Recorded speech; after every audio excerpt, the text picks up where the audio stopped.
What's up, guys? It's Benny. One of the saddest stories of our time is the death of Gene Hackman. Something that nobody really wants to talk about because it's too cripplingly sad, weird, and creepy. The reason why it's creepy is not because a 95-year-old legendary Hollywood actor died. Everybody loves Gene Hackman. Nobody has anything bad to say about Gene Hackman. Total freaking legend, that guy. It's the way that he died that doesn't make any sense to anyone, and nobody has any good explanation for it. You see, Gene Hackman died in the same house as his wife, who's 30 years his younger, and then his dog. We've covered this before. The bodies were mummified, meaning they'd been there for weeks. Why'd the dogs die? Starvation, apparently. And also, his wife died a week before him, according to reports. His wife's name's Betsy. She was 65. He was 95. And he wandered the house alone while she was mummifying in the bathroom, covered in a bunch of pills, thyroid pills. The dogs apparently died of starvation because there was no one there to feed them or let them out. Horrible scene. I mean, it's just awful. Gene Hackman dies at home a week after Betsy Arakawa died from hantavirus. And this is like a rat poop virus that's real and doesn't normally kill people, like meaning isn't normally the cause of death. Like it's a very rare thing to die of, but it is real. People do die of it. Authorities unveiled that the mysterious circumstances, Arakawa died on February 11th at home from hantavirus pulmonary syndrome, a rare but fatal disease spread by infected rodent droppings. So how'd she eat those? How did she ingest that?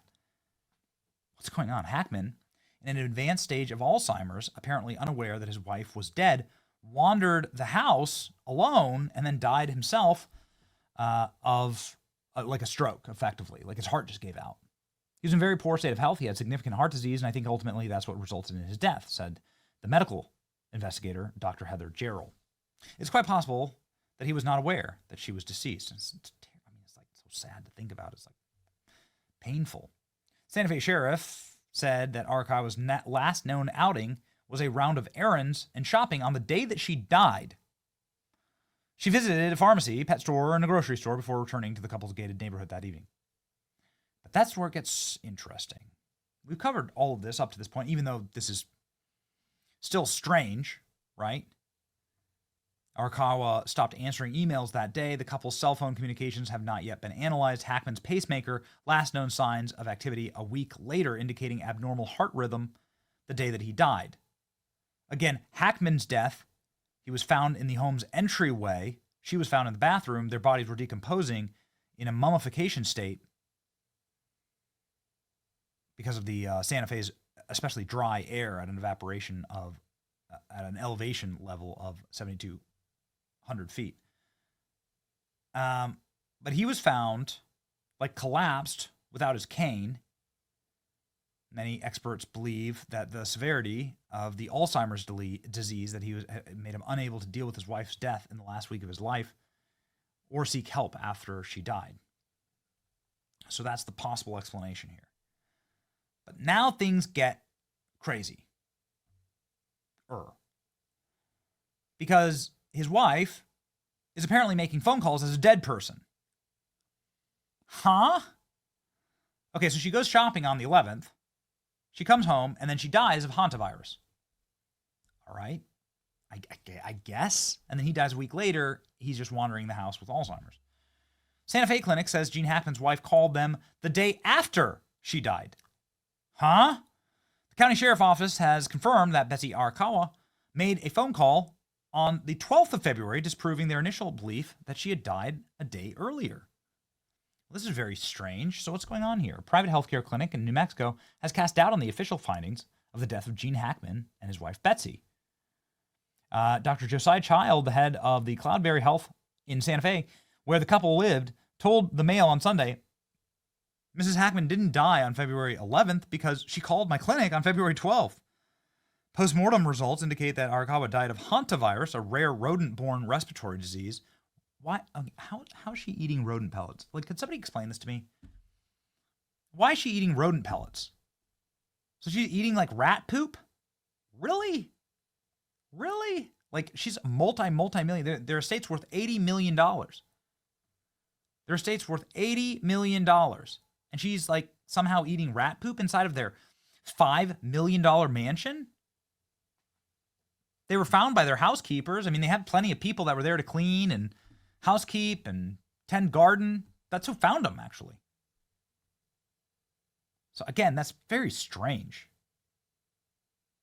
His pacemaker showed no activity after the 18th of February. He's also believed to have suffered advanced Alzheimer's disease. So the pacemaker, you can track those things. You can kind of see when the ticker stops ticking, She'd called me a couple of weeks before her death to ask about getting an echocardiogram for her husband. She was not a patient of mine, but one of the patient recommended. She made an appointment for herself on the 12th of February. It was for something unrelated to anything respiratory.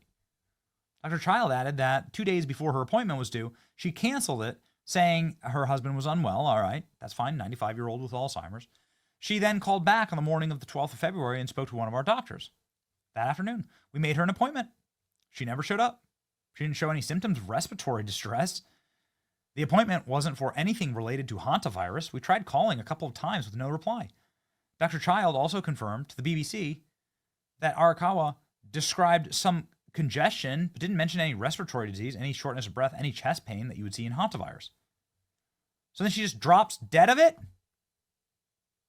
Where do you go to in these kind of situations? Well, you go to the people that actually know the industry. I'm not a Hollywood actor. I don't know these people. But there is somebody who knew Gene Hackman very well, somebody who acted with Gene Hackman. His name's Randy Quaid. He's a legendary Hollywood actor. You've seen him in plenty of movies and stuff, My favorite, big-time Trump supporter. And obviously he's kind of, gone off the reservation. Whatever. He's just living his best self, I suppose. I have nothing against Randy Quaid. Cool dude. He actually follows me on X. Okay, great. What's the point? The point is that this legendary actor who knew Gene Hackman really well said, no, man, he was murdered. FBI special agents need to investigate Hollywood murders. I have good leads on who killed Gene Hackman. Gene Hackman and his wife are murder victims. Scumbags did it and staged it. Stop talking about the films he's in. This is how you get away with murdering people. Fake news starts generating film clips. How possible is it that 6 people have died that I know? And he drops Heath Ledger's name in there, but also Hackman. Randy Quaid keeps saying that it's a murder, and it does seem really strange. She's calling from the dead, right? Is somebody covering up for murder? I mean, I guess you'd have to have the authorities cover up for murder. Whenever there's something strange that goes on, like the President Trump assassination, boy, they got rid of that body quickly and all that evidence as fast as possible. Matthew Thomas Crooks, right? Remember they incinerated him? They threw him in a furnace, before anybody even knew. The coroner didn't even know. Members of Congress can't actually do an autopsy. No autopsy's been released.